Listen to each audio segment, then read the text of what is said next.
говорит, у нас, Настя, все. У нас, Настя, нет надежды. Я ему говорю, я твоя надежда. У меня к вам вопрос. Этот молодой человек нацист? Вы что, прикалываетесь? Какой нацист? Это провокация. В то время, когда в Москве на Красной площади шло празднование 9 мая, у меня здесь, в США, состоялся непростой разговор с украинкой, вынужденной бежать из своего дома. 24 числа, 4 часа утра, я проснулась от сильного взрыва.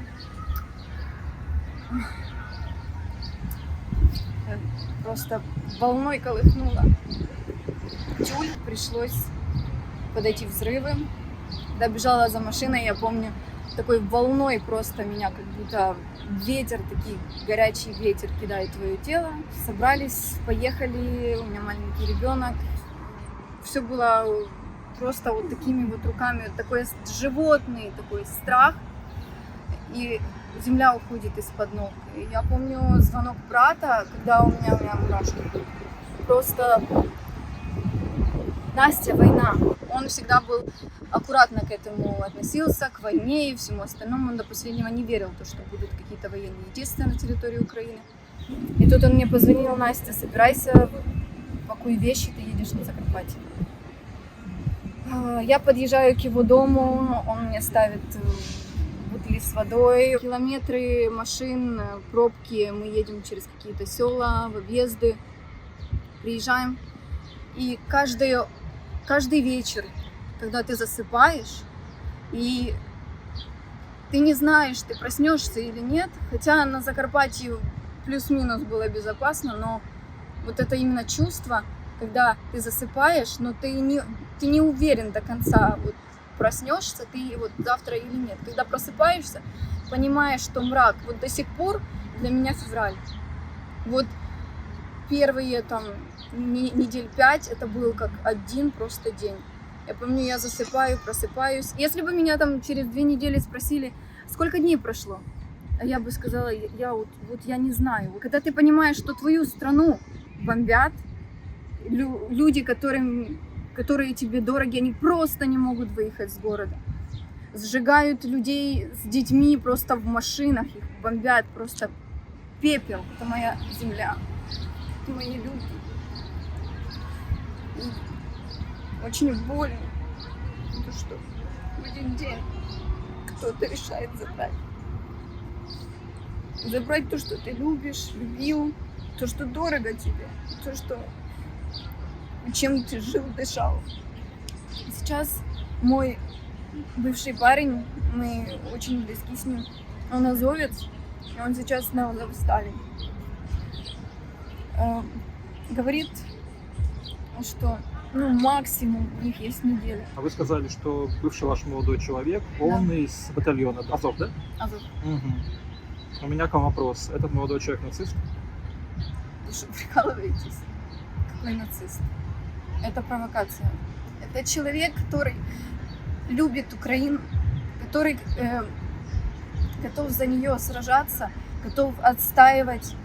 Он всегда был таким сильным, и он понимает то, что только сильные люди могут защитить наши территории. И сейчас вот он на Азовстале, и он настолько сильный человек, вы даже себе представить не можете. И сейчас он говорит: Настя, у нас осталась неделя, и все, мы или застрелимся, или мы умрем. Поэтому я считаю, что весь мир, сейчас все здравые люди должны собраться и освободить тех людей, обычных даже жителей Мариуполя. Всех, кто там есть, просто дайте им уйти. Третьи страны. Пусть это будет там, они их просто вывезут, они не хотят дальше воевать, они готовы сложить оружие, но просто сохранить им жизнь. Они сражаются за страну, за свободу, за то, чтобы жить, за то, чтобы все люди жили мирно. А вы поняли вообще, почему я вам задал этот вопрос? Да. Я знаю то, что в России очень много людей думают, что это нацисты, потому что у них как-то Я вам скажу, символика. что, может быть, не все поддерживают войну в Украине, но на вопрос батальон Азов, это нацисты, ответят 95% вам. Что, Это конечно. те, кто любят свою страну. Вы замечали за своим парнем то, что он как-то третирует русскоязычных Я украинцев? похожа на того человека, который встречается с парнем, который как-то ущемляет кого-то.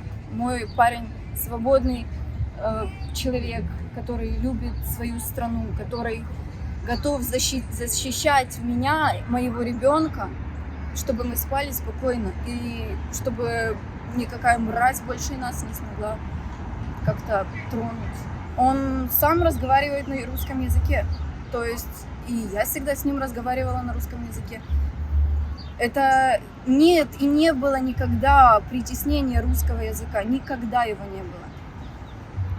Он очень добрый, я очень за него переживаю. Я молюсь каждый день, чтобы освободили наших котиков. Никто в Украине не нацист. Мы детей не едим. Мы хотим быть свободными людьми, жить в свободной стране, чтобы наши дети были свободными. Многие комментаторы могут как раз написать в комментариях, что жалко мирное население в Украине, но вот как раз русские военные и пришли уничтожать тех самых членов батальона Азов, потому что они как раз и есть воплощение зла в Украине. Они почему? Вот самый большой абсурд в том, то, что кто-то пришел на нашу землю освобождать нас от чего? Они просто убивают. От чего нас не надо освобождать? Мы были свободной страной. Азов — это те люди, которые специально, они обучены тому, чтобы дать отпор всем, кто приходит. Все. Это они пришли на нашу землю. Мы никого не звали. Это происходит на нашей земле. Почему они плохие? То, что они защищают нашу землю от чужих людей. В этом абсурд. А вам на это скажут, что, возможно, сейчас они что-то там и защищают, но как раз батальон Азов 8 лет бомбил мирных жителей Донбасса. Бомбил? Расстреливал, спускал ракеты. Да, почему тогда Донбасс 8 лет, там жили люди, было все нормально, когда пришли освобождать, Донбасса нет? В чем логика? Кого пришли освобождать? Это была оккупированная территория русскими. Они защищали нашу территорию, это была наша территория. Четко условленные картой границы Украины. Ну вот смотрите, вот представьте, что вы читаете комментарии, это реально такие вот комментарии. Значит, на Донбассе живут мирные жители, и ополченцы Донбасса защищают мирных жителей Донбасса от Азова. Что вы по этому поводу можете сказать? Я бы говорила и обсуждала бы эту тему с тем человеком, вот допустим, который реально был в то время, в том месте, в Донбассе, который жил там, и который сказал бы мне то, что азовцы как-то ущемляли, убивали. С этим бы человеком я говорила.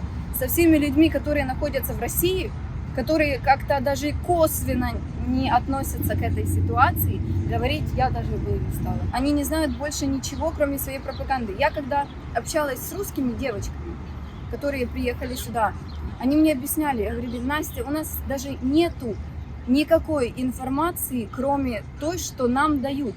То, чтобы узнать, что происходит в мире, в Украине, мы должны искать какие-то ссылки, заходить в интернете, искать какие-то паблики, то это все секретно, потому что там по какой-то статье тебе могут дать 15 лет. Если ты напишешь, распространишь у себя какую-то там картинку, что-нибудь, 15 лет. Скажите мне, пожалуйста, о какой свободе слова, о какой чистом здравом уме можно говорить в таком обществе? Я люблю свою страну, очень болит душа за всех. И еще больно за то, что просто это один человек решил сделать больно целой стране, целой нации. Честно, когда война началась, я готова была взять ружье и идти самой воевать. И если бы у меня не было ребенка, оно бы так и было. Потому что мы украинцы, мы свободные люди, я родилась в свободной стране. И я никогда не позволю то, чтобы мой ребенок рос под чьим-то куполом, какой-то информационной дырой и вакуумом, и промытыми мозгами. Мой брат сейчас в Украине, мой отец в Украине. Я чем могу, я тем помогаю. Это моя семья, мои люди, и я готова буду убить каждого русского потом в России, не дай бог, тронут хоть кого-то из моей семьи. Вот сейчас я на такой грани, когда мой, не хочу говорить его имя, мой бывший сейчас там под землей, и он говорит: у нас, Настя, все, у нас, Настя, нет надежды. Я ему говорю: я твоя надежда, твоя мама, все, кто в Украине, ты обязан держаться. Вы все обязаны держаться, обязаны стоять, и вы уже герои. Просто потерпи еще немного, сейчас вот-вот придумай. Говорит: Настя, мы устали. А может быть и вправду герои? Или все же нацисты? Пишите свое мнение в комментариях, ставьте лайк этому видео, подписывайтесь на канал, нажимайте на колокольчик. Скоро будут новые видео и новые интервью. До скорого!